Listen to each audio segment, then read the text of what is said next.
Hi, welcome to my final project for my myth class.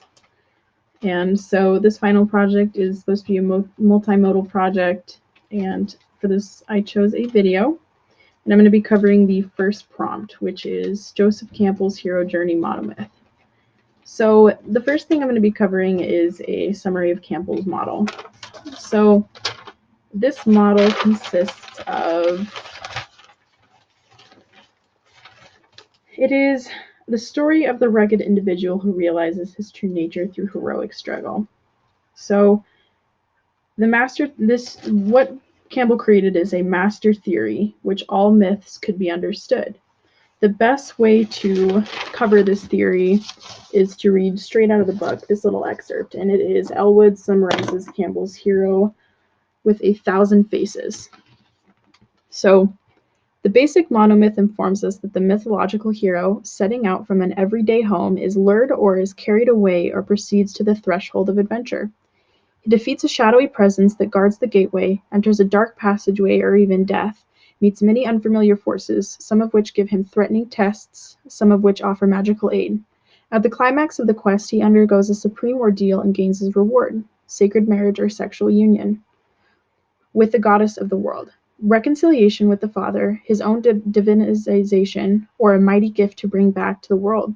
He then undertakes the final work of return, in which, transformed, he re-enters the place from whence he sent out. So this covers it probably the best. What it's basically saying is that each myth has an archetype laying behind it. It has a pattern, a kind of outline for how the myth is created, and this is the hero's journey.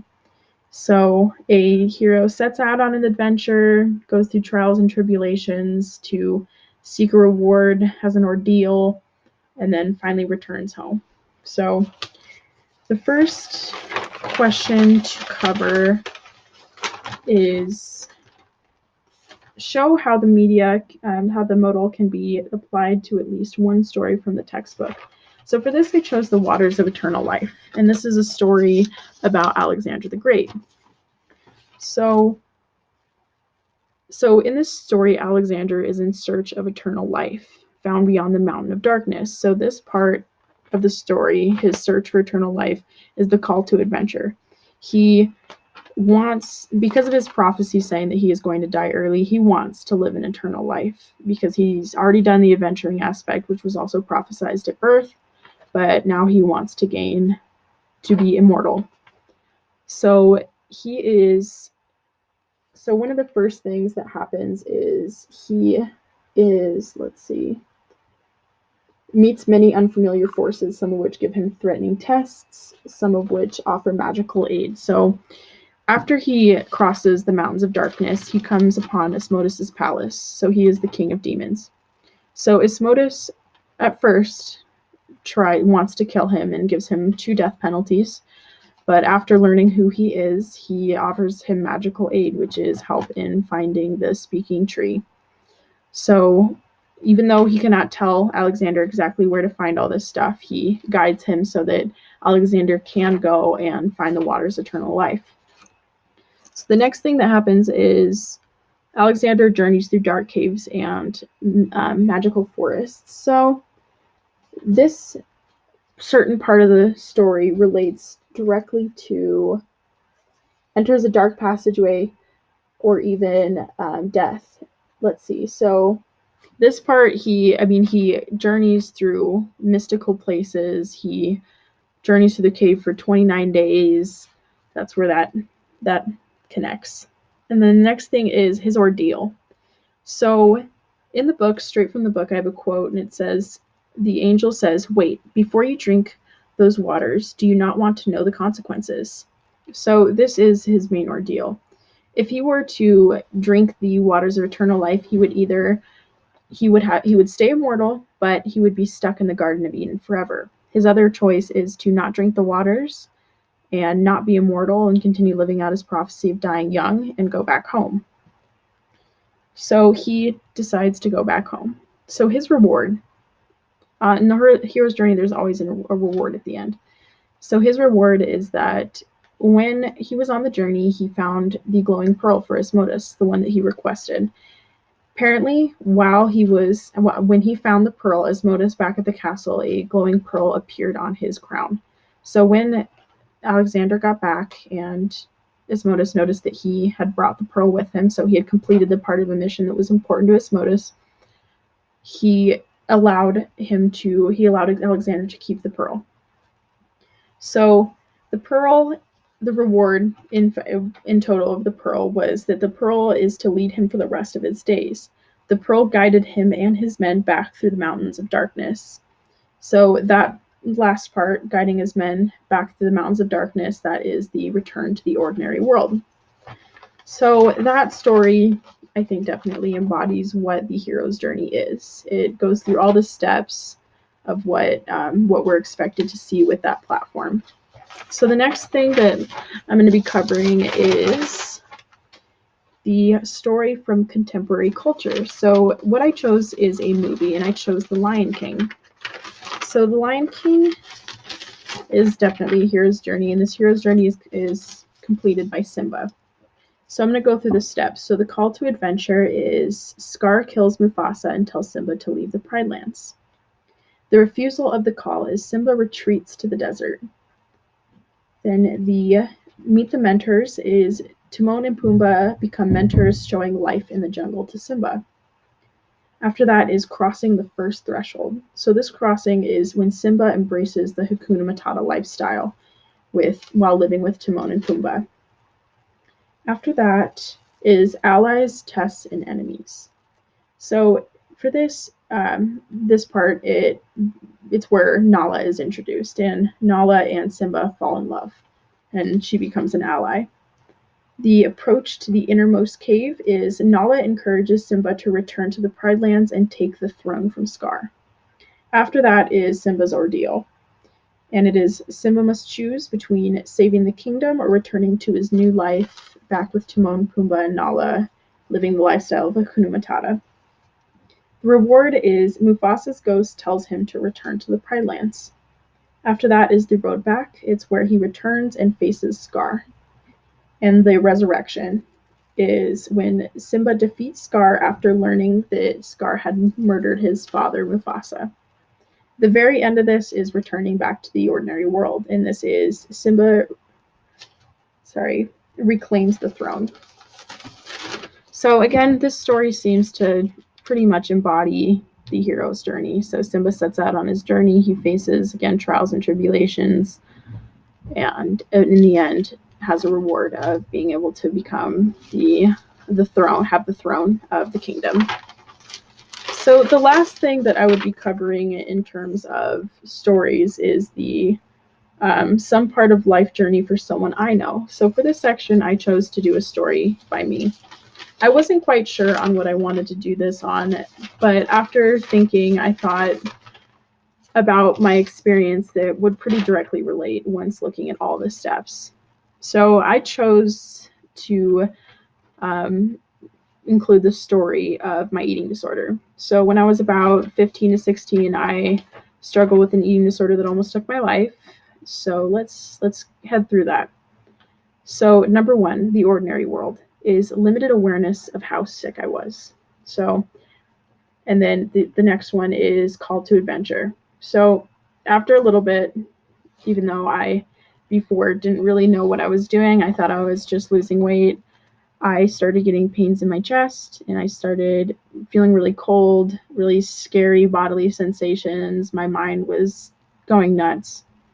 And I kind of started to get an increased awareness of my sickness. I could see that, I was looking a lot skinnier than those, even though my brain would still tell me I'm fat, but I kind of started to see what I was doing to myself. So number 3 is the refusal of call. So I told myself that I was fine and that I didn't need help because I was scared. I was scared to be hospitalized. I was scared because it would be a complete switch over of what my life was used to being. I would lose my freedoms. I couldn't see my friends. I couldn't see my kitty at home. I knew all this. So I was scared, and I was trying to tell myself that I'm fine. I can do this myself. And so the next thing that happened was meeting the mentor.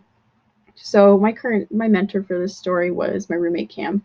He urged me to get the help that I needed. He kind of helped me understand how dangerous the game I was playing was, what I was doing to myself, how much my family loves me, and he convinced me that it would be okay if I did, go seek some help.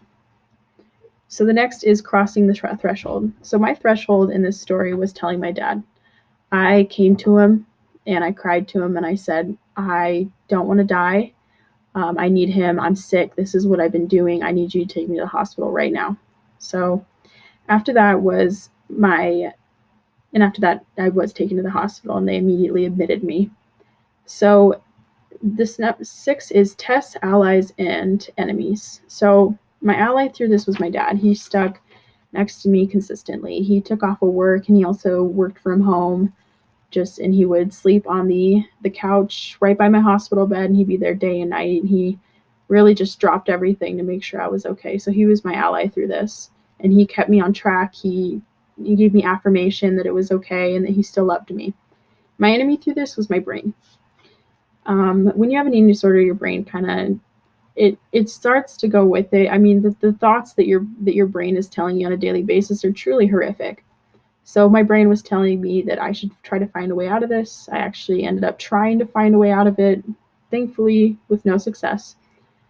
But I had to deal with that. I had to deal with thoughts of you're getting fat, this isn't good, you're going to be sad, you're worthless. These people are against you. They're not for the better, for your, for your most good. They're not here for you. And so I just had to really work past that. So number 7 is approach to innermost cave. So my approach to the innermost cave was starting the inpatient therapy for in the eating disorder center at Children's. After this, I was in, like I was immersed in the therapy. I was surrounded by other girls and boys doing, going through the exact same thing. So this was, it was a change, but it was that first cave. So the next thing is ordeal, death, or rebirth. So in this part, I found both ordeal and rebirth. So my rebirth was I had a newfound love for myself. From being able to have some food in my system, my brain was no longer malnourished, and just seeing how important I was, seeing how much my family, how much they loved me, how much I loved them, I kind of found this new love for myself. I wanted to start liking myself, and I started trying to take care of myself because I had an ordeal. My ordeal was eventually die from this or defeat the illness, and I chose to defeat the illness. So my reward for this was I finished the program at a healthy weight, and I eased the burden on my family and myself and my friends. So that was it felt good to be able to do that, and I successfully got out, and I was accomplished. I did something for myself. And then also the reward was I got to start on a healthy lifestyle, starting a healthy life to where I actually want to be one day. So the road back. So my road back, which was a new challenge, is finding balance and commitment. So once you're out of the hospital, you aren't supervised as much. You don't have your strict plans of everything you're going to be doing that day. There's a little more lenience, and I had to really get used to that, and I had to continue staying committed to what I wanted. So the resurrection was overcoming the worst of the illness and unhealthy tendencies subside. So once you have an eating disorder, it's always in the back of your head. It's always kind of nagging there, whether it be loud and upfront or it be in the background. So after all this work, I kind of got the tendencies to be in the background that weren't ruling my every thought and action. And so number 12, which is return back to the ordinary, is I beat my eating disorder and I claim my life back. So that's just the story. So when I think that this embodies the hero's journey well. I would say I'm a hero to myself for being able to deal with that, and it was quite the journey, let me tell you. So let's see. So the last thing, a part of the prompt, was to talk about, in quotations, in my view, did Campbell succeed in developing his theory of the underlying monomyth as the ultimate archetype storyline? So yes, I think so. So after learning about this and the about the hero's journey and all the steps that are a part of it, what happens. Now when I watch movies and when I read books, I can really sense that is happening. It is a pattern. And I mean, it's a good pattern to follow, so I can see why so many stories have followed along. But yes, I do think that it is a great explanation for how a lot of myths go. It's a very prominent archetype in myth and in current stories as well. So that is it. Thank you for watching, and have a great rest of your day.